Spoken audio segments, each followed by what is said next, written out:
कुछ फैंस हैं जो सवाल करना चाहते हैं, तो हमने उन्हें मौका दिया कि अच्छा जी फ़ोन घुमाएं और करें सवाल।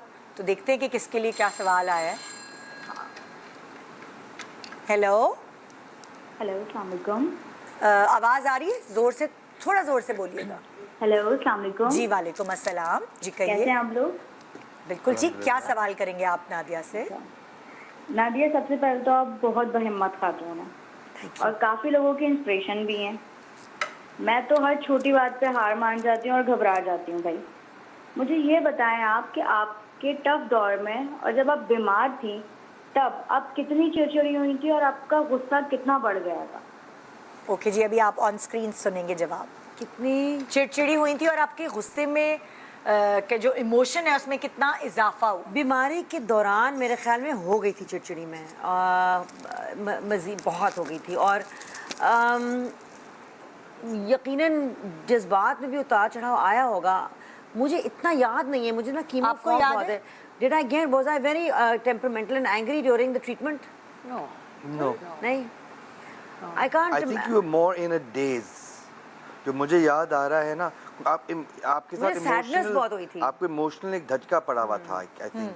कि ये क्या हो गया है मेरे साथ? आई थिंक इमोशनल धचका पड़ा था इनको, मगर इरिटेशन और गुस्सा इनका आई थिंक थोड़ा बाद में। हाँ। जो मुझे लग रहा था, जब इनकी ट्रीटमेंट ख़त्म हुई है, जब ये रिकवरी में आई हैं, तो उस वक्त आई थिंक शायद डिलेड रिएक्शन था और ज़्यादा अरसे के लिए नहीं, बट आई थिंक 6-8 महीने के लिए, जो मुझे याद पड़ता है हो कि सकता मैं है। जब फ़ोन में रब्ता था, हमारी और तकरीबन हर रोज़ बात होती थी, तो आई थिंक उस वक्त थोड़ी इनकी इरिटेशन और ये हो सकता है क्योंकि सब्र पता थोड़ा है कम हुआ था उस कैंसर वक्त। की ट्रीटमेंट जब खत्म हो जाती है ना, हाँ। और लोग समझते हैं oh this person has won and this is over. हाँ। एक्चुअली बैटल तब शुरू होता है। हाँ। क्योंकि वो जो असरात हैं उन तमाम दवाइयों के, उस जहर के, वो किक इन करते हैं ट्रीटमेंट ख़त्म होने के बाद। और वो 2 साल तक रहते हैं। और वो एक अंदर की जो एक टॉक्सिक एलिमेंट तो होता ही है आपके हाँ। जिस्म में, तो वो ज़ाहिर बात है, आई थिंक वो किसी ना किसी तरह से ज़रूर निकलता होगा। But I think it's very important कि जो कैंसर से गुज़र रहे हों और जो कीमोथेरेपी से गुज़र रहे हों, वो अपने आप को इजाज़त दें कि जो भी जज्बात हैं, वो गुस्सा बाहर है, ग्रीफ है, उनको आने दें। अच्छा, आपको कितना अरसा हुआ था जब आप यूके गई थी, जो कैंसर ने हिट किया आपको? उससे पहले आप कितने साल से मैं यूके में? 2017 में गई थी और Okay. 2020 में कैंसर हुआ। ओके, लेकिन देखिए आप वहाँ थी तो अच्छा खुशकिस्मती हो। इलाज जी, बिल्कुल, बहुत हो खुशकिस्मती गया, हो। खुदा ताला वहीं लेके गया। बिल्कुल, बिल्कुल, और ये सब बेशक। चीज़ें वहाँ पता चली, तो अल्लाह ताला की आजमाइशें होती हैं और आपने उस आजमाइश पे आप पूरी उतरी माशाल्लाह। अगली कॉलर कौन है जी? अस्सलाम वालेकुम। अस्सलाम वालेकुम सदफ जी, क्या सवाल करेंगी? जी, मेरा सवाल नादिया से है। कैसी हैं नादिया आप? अस्सलाम वालेकुम, बिल्कुल ठीक हूँ, शुक्रिया। जी नादिया, मेरा आपसे ये सवाल है कि आप एक पढ़ी लिखी एक्टर हैं और आपकी सराउंडिंग में भी सब लोग बहुत पढ़े लिखे हैं, तो नूर के डिसीजन को सब लोगों ने इतना सपोर्ट किया, तो क्या कोई ऐसा था जिसकी बातों ने आपका दिल दुखाया हो? जी ओके, मैं ऑन स्क्रीन आप जवाब देखिएगा। नहीं, नहीं, मैं बहुत खुशकिस्मत हूँ। नूर एक ऐसा तोहफ़ा है, जब नूर की कहानी हम नूर को सुनाते हैं तो नूर की कहानी यही होती है कि नूर के जो भाई हैं वो बीबी माँ की टमी में आए और अस्पताल से बीबी माँ घर आई तो उनको ले आई। और जो नूर है वो कहाँ आई? बीबी माँ के हार्ट हार्ट में। दिल। और किसके हार्ट में आई? अली बाबा के हार्ट में आई ना। अली बाबा भी कहते हैं ना, ये तो मेरे हार्ट से भी आई है। हाँ। तो आई थिंक अली बहुत सपोर्टिव थे, अम्मी बहुत सपोर्टिव थी। अली की मदर, हाँ। मेरे ख्याल में उनका जो रोल रहा है वो मेरे ख्याल में सबसे ज़्यादा ही रहा है। हाँ। क्योंकि शुरू में तो वही नूर की माँ थी। हाँ। बल्कि नूर उनको ही अम्मा कहती थी। हाँ। और क्योंकि आप क्योंकि आती जाती थी ना, मैं आप आती UK में जाती थी। थी। मैं तो समझी थी कि मैं इसको उठा के ले जाऊंगी। हाँ। लेकिन नहीं, ऐसा नहीं हुआ। Paper work took time. तो नूर की फुप्पो, नूर के भाई, हाँ। नूर के मामू, फिर जो मेरी फ्रेंड्स हैं, हाँ।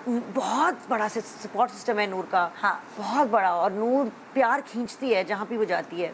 ये खुशकिस्मत है क्योंकि ये इसको प्यार लेना आता भी है। इतनी हमारे पास भी जब पहली दफा आई थी ऐसे मिली थी जैसे पता नहीं कब से जानती है बिल्कुल। मुझे।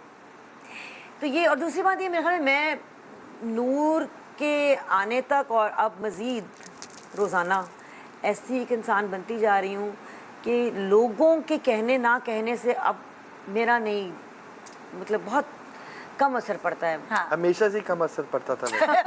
अब ज्यादा हो गया है ना? नहीं, हमेशा से ही हो सकता है, हाँ, Never हो cared. सकता है। आई थिंक ये Noor, I think there is so much love हाँ। in my heart, and when I see her, and there's so much love everybody has for her, कि क्या बुरा लग सकता है, इंसान सिर्फ शुक्र ही महसूस कर सकता है। हाँ। तो नहीं, मैं बड़ी खुशकिस्मत हूँ इस लिहाज से माशाल्लाह। कि और नूर अपने आप को देख रही है मुस्तकिल। नूर अच्छी लग रही है आप? नूर अब अच्छी लग Screen रही पे है। देख रही है। कैसी लग रही हैं? आप कैसी लग रही हैं? अच्छी लग और रही ये है। ड्रेस आपको किसने लेके दिया? नानी। नानी। नानी का गिफ्ट पहना है भाई। Wow, next caller please. Hello Samra, अस्सलाम वालेकुम। वालेकुम अस्सलाम। जी समरा, क्या मेरा सवाल जी ये है कि पहले के दौर में तो लोग अपनी बेटियों की तरबियत को लेके परेशान हुआ करते थे, लेकिन आजकल के लड़कों ने भी नाक में दम करके रख दिया है।